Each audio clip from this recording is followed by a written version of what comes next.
لەگەڵ ئێوەی بەڕێز کادرانی پارتی لە پەیمانگای پێگەیاندنی کادران کۆ دەبینەوە. بەر لە هەموو شتێک سپاس بۆ دەستپێشخەریتان. پیرۆزبایی گەرم لە یەکەیەکەتان دەکەم و هیوای سەرکەوتنتان بۆ دەخوازم. دەستخۆشی لە تەواوی مامۆستایان و وانە بێژەوان دەکەم و هیوای سەرکەوتنیان بۆ دەخوازم. من بێگومان لەوەی ئێوە ئەم بابەتانەتان لێرە فێر دەبن و دڵنیام لەوەی کە زۆر بەڕێک و پێکی دەگەینن بە ئەندامان و لایەنگرانی پارتیمان لە هەموو شوێنێک. پارتی دیموکراتی کوردستان هەمیشە وەک قوتابخانەی کوردایەتی دەبینرێت. لە قۆناغی ئەم ڕۆژدا دەیەوێت سەرقافلە بێت بۆ گوڕ و تینبەخشین بە خەبات و بەرخودان و پێداگیری بۆ بەدەستهێنانی تەواوی مافەکانی گەلەکەمان. ئەمڕۆ ڕۆژهەڵاتی ناوەڕاست بە قۆناغێکی گرنگی گۆڕانکاریدا تێدەپەڕێت. پارتی وەک پارتێکی دێرین و پێگە بەهێزی ناوچەکە بە وردی لە بارودۆخەکە دەڕوانێ و ناتوانێت لە گۆڕانکاریەکاندا داببڕێت. لەم چەند ساڵەی دواییدا پارتیمان هەنگاوی گرنگی هاوێشتووە بۆ خۆنوێکردنەوە و گۆڕینی شێوازی کارکردن. هەوڵمان داوە زیاتر پەرە بە توانای کادرانی خۆمان بدەین بۆ ئەوەی پەیامی ڕاست و دروستی پارتی بە جەماوەر بگەینین. پێویستە هەر یەک لە ئێمە لە ئاست بەرپرسیارەتی خۆی دابێت و چالاکانە بەشدار بێت لە پرۆسەی ئاوەدانی و نوێبوونەوە و خۆگونجاندن بۆ ئەوەی پارتی خزمەتی زۆرینەی خەڵکی کوردستان بکات. دەبێ پرۆسەی نوێبوونەوە و گۆڕینی پێکهاتەی سەرکردایەتی و شێوازی کارکردن و ئەنجامدانی هەڵبژاردننی ناوخۆیی لە نێو حزب زیاتر پەرەی پێ بدەین. ماوەیە کە دەستمان کردووە بە کۆکردنەوەی سەرچاوە و پێکهێنانی بانکی زانیاری بەسوود بۆ تەواوی ئەندامان.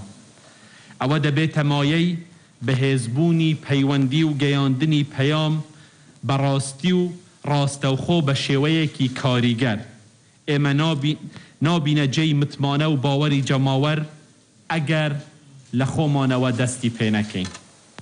وەک هەر پارتێکی سیاسی لە خۆ ئامادەکردن داین بۆ کار و ئەرکی هەرەسەرەکی، ئەویش چۆنیەتی خۆسازدان و ئەنجامدانی پێشبڕکێ و مسۆگەرکردنی ئەنجامی خوازراوە لە هەڵبژاردنەکاندا. لە ئێستاوە تا ساڵی داهاتوو ئێمە چاوەڕوانی ئەنجامدانی هەڵبژاردنی ئەنجومەنی پارێزگاکان و هەڵبژاردنی سەرتاسەری لە هەرێمی کوردستان دەکەین. ئاکامی ئەو هەڵبژاردنانە ئایندەی پارتیمان دیاری دەکەن بۆ قۆناغی داهاتوو. لەم ڕۆنگەوەیەوە دەڵێن کاتی ئەوە هاتووە کە خۆمان ئامادە بکەین کە تا جێی متمانەی لە ئێستای زیاتری جەماوەری کوردستان بین. بۆ بەدێهێنانی ئەم ئامانجە دەبێ هەر یەک لە کادر و ئەندامان و لایەنگران و هەوادارانی پارتی بە جددی کار بۆ ئەم پرۆسەیە بکەن. وەک پارتی لە هەوڵەکانمان بەردەوام دەبین بۆ کردنەوەی چەندین خولی دیکە بۆ پێگەیاندنی کادرانی پارتیمان بە شێوەیەکی زانستی و پیشەیی. هەوڵ دەدەین کادرانمان بەشداری لەو خولانە بکەن کە لەسەر ئاستی نێودەوڵەتی بۆ کادرانی حزب ڕێک دەخرێت. ئێوە کە ئێستا پێشەنگی کادری پارتین دەبێ بە وردی ئاگاداری سیاسەتی پارتی بن و لە خوێندنەوە و خۆڕۆشنبیرکردن دانەبڕێن.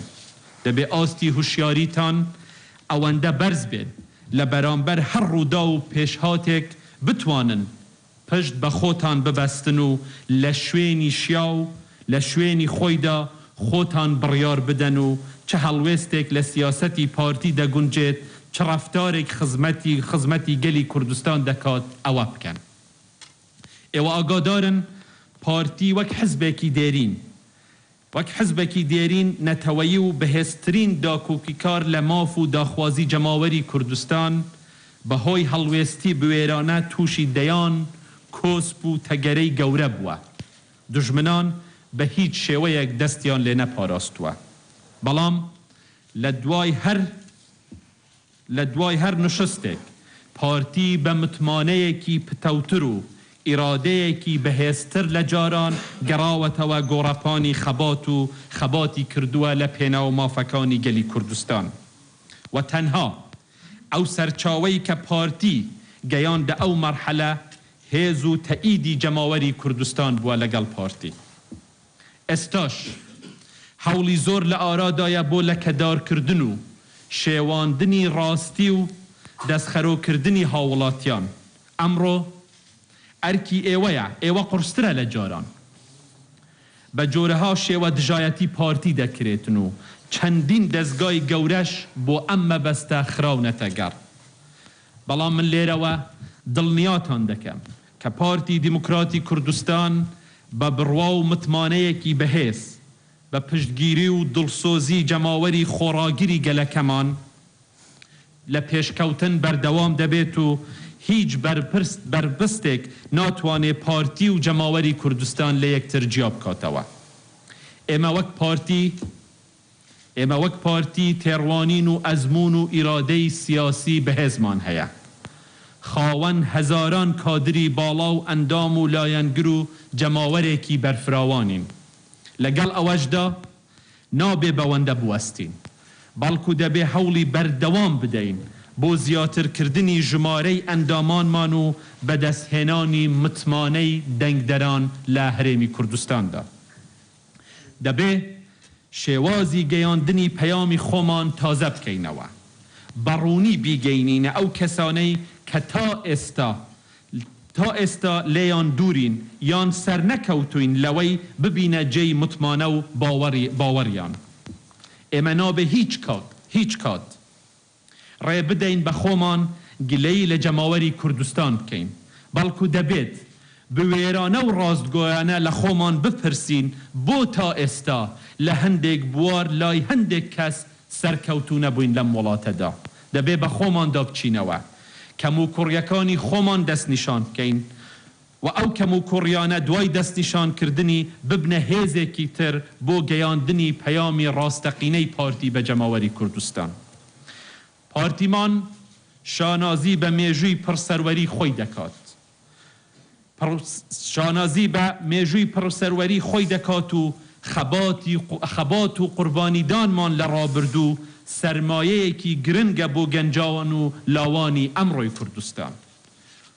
ئەوەی ئەمڕۆ بەدەست هاتووە لە سایەی خەبات و تێکۆشانی هەزاران هەزار خەڵکی ئەم وڵاتە بووە، لە سایەی سەری قوربانی ئەو کەسانە بووە کە ئەمڕۆ ئەم دەستکەوتانەمان لە کوردستان دەجێگەیاندووە.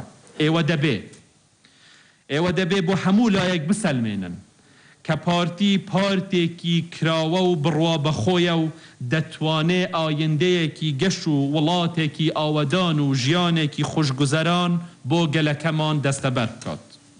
گومان لەوەدا نییە کەوا کادران بربرەی پشتی پارتین و ئەوان هێزی جوڵێنەر و بنیادنەرن و پشتیوانی پارتین. ئەوان دەتوانن پەیامی ڕاستەقینەی پارتی بە جەماوەر بگەینن. لەوەش گرنگتر ئەوەیە لە کاتی هەڵبژاردن و دەنگدان کادران بتوانن ڕۆڵی سەرەکی خۆیان بگێڕن و سەرکەوتنی دیموکراتی بۆ پارتیبان مسۆگەر بکەن. ئێمە دەبێت سەردەمیانە بیر بکەینەوە، تێکەڵی جەماوەر بین و گوێ لە ویست و داخوازیەکانی جەماوەر بگرین. لە قۆناغی ئاوەدانکردنەوە و بنیادنانی کۆمەڵگەی نوێدا دەبێ پەیوەندی نێوان کادر و خەڵک بینراو بێت. ئێمە دەبێ ڕوبەڕووی خەڵک ببین و گوێیان لێ بگرین. پێکەوە کارکردن مەرجی سەرەکی سەرکەوتنمانە. ئێمە دەبێت هەمومان حەز بە بەرپرسیاتی بکەین و لە خۆشی و ناخۆشی هاوڵاتیان بەشدار بین و لەگەڵیان بین. لەم بۆنەیەدا حەز دەکەم هەندێ پرس بکەم کە پەیوەستن بە بارودۆخی ئەمڕۆی کوردستان و عێراق و بارودۆخی عێراق بە تایبەتی دوای کشانەوەی هێزەکانی ئەمریکا بەلەو ئاڵۆزی ڕۆیشت. لە بەرامبەر ئەو ئاڵۆزیەدا ئێمە وەک هەرێمی کوردستان پێویستیمان بە کۆدەنگیەک هەیە وەک چۆن 2 ساڵی بەر لە ئێستا جەنابی سەرۆک بارزانی بۆ چارەسەرکردنی قەیرانی سیاسی عێراق دەست پێشخەریەکی پێشکەش کرد. ئێستاش متمانە لە نێو هەندێ لایەنی سیاسی عێراق بەرەو نەمان دەڕوات و حکوومەتی عێراق تووشی قەیرانێکی ئالۆز بووە. بۆیە دەبێ ئەو بەڵێنانە بەجێ بگەینین کە بە خەڵکی عێراق و بە گشتی و کوردستان بە تایبەتی دابووی. وەک هەرێمی کوردستان بە هەموو هەوڵ و توانایەک کار دەکەین بۆ ئەوەی ماف و داواکاریە شەرعیەکانمان مسۆگەر بکەین و سیستەمی دیموکراسی و فدرالی عێراقی تازە کە لەسەری دامەزراوە ڕێزی لێ بگیرێت و جێگر بێت.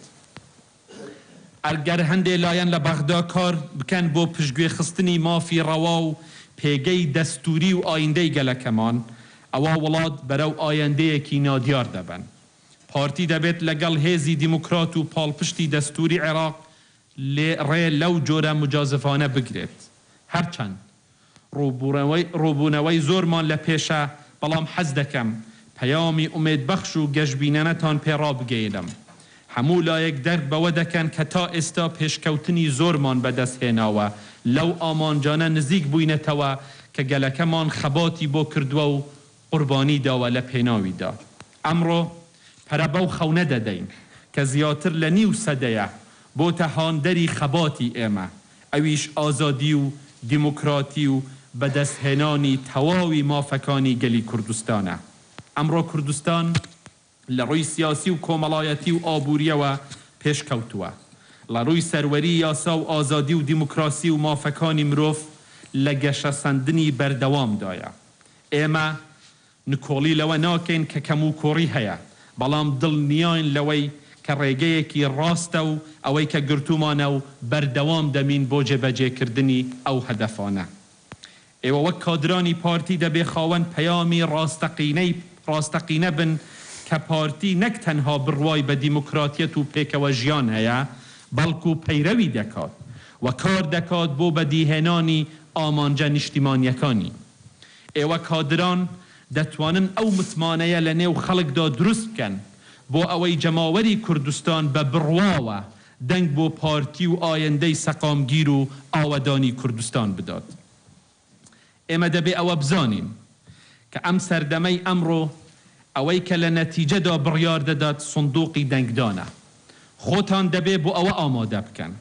هەموو هەوڵێکتان بەگەڕ بخەن بۆ ئەوەی پارتی بتوانێت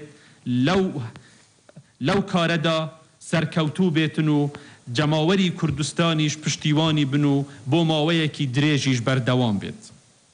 من لێرەوە دووبارە بە گەرمی پیرۆزباییتان لێ دەکەم و هیوادارم لە ئەرکی پارتایەتی سەرکەوتوو بن و هەموو هەوڵێکتان بخەنەگەڕ لە پێناو ئەو ئامانجە پیرۆزانەی کە پارتی دیموکراتی کوردستان لە پێناوی دامەزراوە و خەباتی بۆ دەکاتن. هەر شاد و سەرکەوتوو بن و زۆر سوپاس.